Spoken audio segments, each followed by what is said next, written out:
আমরা গতকালই দেখেছিলাম পরিচালক রাহুল মুখোপাধ্যায়ের উপর থেকে সাসপেনশন প্রত্যাহার করে নেওয়ার পরও তার শুটিং বয়কট করেছিলেন টেকনিশিয়ানরা। তারা বলেছিলেন রাহুল মুখোপাধ্যায় অর্থাৎ পরিচালক বদলালে তবেই তারা কাজে ফিরবেন। টেকনিশিয়ানদের বয়কট পাল্টা পরিচালকরা তারা হুমকি দিয়েছিলেন যে তারাও ফ্লোরে যাবেন না। বাট টলিপাড়ার এই অচলাবস্থা কাটাতে এবার মধ্যস্থতার প্রস্তাব আর্টিস্ট ফোরামের। আরো বিস্তারিত জানবো আমাদের প্রতিনিধি অতসী মুখোপাধ্যায়ের কাছ থেকে। অতসী, একদমই তাই। দেখো, আর্টিস্ট ফোরাম কিন্তু এবার এই বিষয়টি নিয়ে দীর্ঘদিন ধরে যে জটিলতা তৈরি হয়েছে রাহুল মুখোপাধ্যায়ের পরিচালনায় এই ছবিটি শুটিং করা নিয়ে, তার মধ্যস্থতাকারী হিসেবে একটি সমাধান সূত্র খোঁজার তারা একটা ভূমিকা নিতে প্রস্তুত, এই জানিয়ে আজকে একটি বিজ্ঞপ্তি দিয়েছেন তারা। এই আর্টিস্ট ফোরামের সভাপতি হচ্ছে রঞ্জিত মল্লিক এবং কার্যকরী সভাপতি হিসেবে রয়েছেন জিৎ এবং শান্তিলাল মুখোপাধ্যায় রয়েছেন সাধারণ সম্পাদক হিসেবে। সকলের মিলিত একটি যে পরিকল্পনা এবং সমস্ত কিছু নিয়ে এই বিবৃতি, এবং বিবৃতি যখন দেখা যায় আজকের দিনটা অতিক্রম হওয়ার পর কালকে কি আদৌ কোনো সমাধান সূত্র মেলে নাকি একই রকমের পরিস্থিতি থেকে যায়, সেটা অবশ্যই সময়ের অপেক্ষা। এবং ফেডারেশনের পক্ষ থেকে তারা সব জানিয়ে দিয়েছেন যদি রাহুল মুখোপাধ্যায় ছবিটি পরিচালনা করেন তাহলে কোনো টেকনিশিয়ান এই ছবির সঙ্গে যুক্ত থাকবেন। ধন্যবাদ অতসী।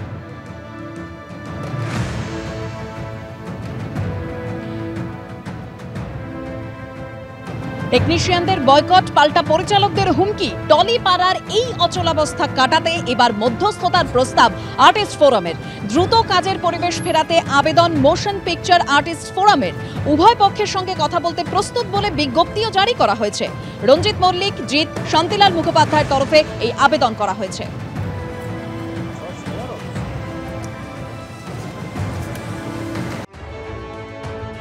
নিষেধাজ্ঞা উঠে যাওয়ার পরেও টেকনিশিয়ানরা বেঁকে বসায়। শনিবারও টালিগঞ্জে শুটিং করতে পারলেন না পরিচালক রাহুল মুখোপাধ্যায়। নির্দিষ্ট সময়ে স্টুডিওয় পৌঁছেও শুটিং করতে পারলেন না প্রসেনজিৎ চট্টোপাধ্যায়, অনির্বাণ ভট্টাচার্য সহ তারকা অভিনেতারা, যার জেরে ক্ষোভে ফেটে পড়লেন টালিগঞ্জের তারকা পরিচালকরাও। এর ফলে প্রকাশ্যে চলে এলো পরিচালক ফেডারেশন টানাপোড়েন। মনে হয় কি ফেডারেশনকে ভাবা উচিত, মানে কোথাও যেন মনে হয় কি একটা কাজ বন্ধ করে বা আমরা যদি একটা কাজ আজকে আমরা যদি বলি কি আমরা কাজ বন্ধ, সেটা জীবনে হয়তো নিজের একটা ইগো স্যাটিসফ্যাকশন করার জন্য আমি এটা করতে পেরেছি, দেখো আমার কত বড় সাহস, কত বড় পাওয়ার। আমার মনে হয় পাওয়ারটা কি, পাওয়ারটা হচ্ছে সবাইকে নিয়ে চলা। আমরা শুটিং বন্ধ করতে চাই না। পশ্চিমবঙ্গের মাননীয় মুখ্যমন্ত্রী মমতা বন্দ্যোপাধ্যায় আজ থেকে প্রায় 3 বছর আগে নবান্নে আমাদের সবাইকে বলেছিলেন যে আপনারা ফেডারেশনের কাছে বলছি যে আপনারা যারা সবাই federation, IMPA, WATP, all the directors, producers সবাইকে বলছি যে আমাদের আলোচনা চলবে, কাজ যেন বন্ধ না হয়। আমরা তাতেই বিশ্বাসী।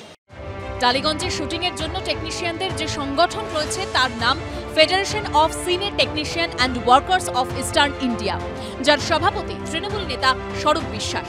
অতীতে এই ফেডারেশনের বিরুদ্ধে বারবার উঠেছে খবরদারির অভিযোগ। প্রয়োজন না থাকলেও অতিরিক্ত টেকনিশিয়ান নিয়ে কাজ করতে বাধ্য করা, অতিরিক্ত পারিশ্রমিক দাবি করা, টেকনিশিয়ানদের বাইরে নিয়ে যাওয়ার ক্ষেত্রে বাধার সৃষ্টির অভিযোগও উঠেছে, জল গড়িয়েছে আদালত পর্যন্ত। এই প্রেক্ষাপটে এদিন টেকনিশিয়ানরা বেঁকে বসায় পরিচালক রাহুল মুখোপাধ্যায় সিনেমার শুটিং শুরু না হওয়ায় তার পাশে দাঁড়িয়েছেন সিংহভাগ পরিচালক অভিনেতা। আমাদের ফোর্স করা হয় যদি আমার 20 দিন শুটিং হয়, 15 দিন হয়তো আমার পুরো ইউনিট লাগবে, 5 দিন হয়তো লাগবে না, আমার কম লোক লাগবে, তাতেও আমাকে পুরো ইউনিট নিতে হয়। এই নিয়মটা আর কোথাও নেই। কোন প্রযোজক যদি মনে করেন যে তিনি এত লোক নিয়ে কাজ করতে পারবেন না, তাই তিনি অল্প কিছু লোক নিয়ে নিজের মতো করে কাজ করছেন, সেটা লিগালি আটকাবার কোনো অধিকার কোনো প্রতিষ্ঠানের নেই। এটা স্পষ্ট করে সকলে যেন বুঝে রাখেন। টালিগঞ্জে পরিচালকদের যে সংগঠন রয়েছে তার নাম directors association of eastern India, সংক্ষেপে যাকে ডিরেক্টর্স গিল্ডও বলা হয়। এই সংগঠনের সম্পাদক পদে রয়েছেন সুদেষ্ণা রায়। আগে পরিচালকদের এই সংগঠন পৃথক থাকলেও পরবর্তীকালে তা ফেডারেশন অফ সিনে technician and workers of eastern ইন্ডিয়ার আওতায় এসেছে। সম্প্রতি পরিচালক রাহুল মুখোপাধ্যায়ের বিরুদ্ধে নিয়ম ভঙ্গের একাধিক অভিযোগ ওঠায় তার ওপর নিষেধাজ্ঞা জারি করে গিল্ড। কিন্তু দীর্ঘ আলাপ আলোচনার পর 3 মাসের কর্মবিরতি তুলে নেওয়া হয়। কিন্তু তারপরও সেটে রাহুল মুখোপাধ্যায় থাকায় টেকনিশিয়ানরা এদিন কাজ করেননি। আমরা কিন্তু অনুগ্রহ করে ফেডারেশনে জয়েন করেছিলাম যে একটা সুষ্ঠু ব্যালেন্স থাকবে বলে, সমস্ত থাকবে বলে। কারণ আর্টিস্ট, আমরা ডিরেক্টরসের আগে ফেডারেশন আওতায় ছিলাম না, এটা আমরা অনুরোধই এসেছি। যেরকম আর্টিস্ট ফোরাম নয়, আমরাও নয়, ওরা কিন্তু আমাদের বাধ্য করলো আমাদেরকে বুঝিয়ে দিতে যে ওরা আমাদের কি মর্যাদার চোখে দেখে। পরিচালকরা যাই হোক, আমরা খুব অহংকারী হই, কিন্তু হ্যাঁ, আমরা এই অপমানটা ঠিক জাস্ট বরদাস্ত করবো না। আমরা ডেফিনেটলি ফেডারেশনের প্রত্যেকটি কলাকুশলীকে সম্মান করি এবং আমরা চাই যে ওরা আমাদের সঙ্গে কাজ করুক। যেটা আমাদের খারাপ লাগছে যে আমরা ভীষণভাবে অসম্মানিত হয়েছি, কারণ তারা কেউ আসেননি, কারণ তাদের উপরে হয়তো বারণ ছিল, হয়তো হুলিয়া জারি ছিল, তারা আসেননি। আমরা গুপি প্রোগ্রামের বিরুদ্ধে। গুপি প্রোগ্রাম যদি করা হয় তবে 5টা টেকনিশিয়ান খেতে পান না, সেই কারণে আমরা গুপি প্রোগ্রামকে আমরা বলতে পারেন যে আমরা ওটার বিরুদ্ধে, মান্যতা কোনো রকম ভাবে দিচ্ছি না। পরিচালকরা বলছেন কাজের সংখ্যা দিন দিন কমছে। মুম্বাই বা ভিন রাজ্য থেকে আগে যে কাজ আসতো তাও 90% বন্ধ হয়ে গেছে। এই পরিস্থিতিতে শুটিং বন্ধ করে দেওয়ার মতো ঘটনায় আখেরে ক্ষতি বাংলা সিনেমা ইন্ডাস্ট্রিরই। অতসী মুখোপাধ্যায় ও পুরুষোত্তম পণ্ডিতের রিপোর্ট, এবিপি আনন্দ।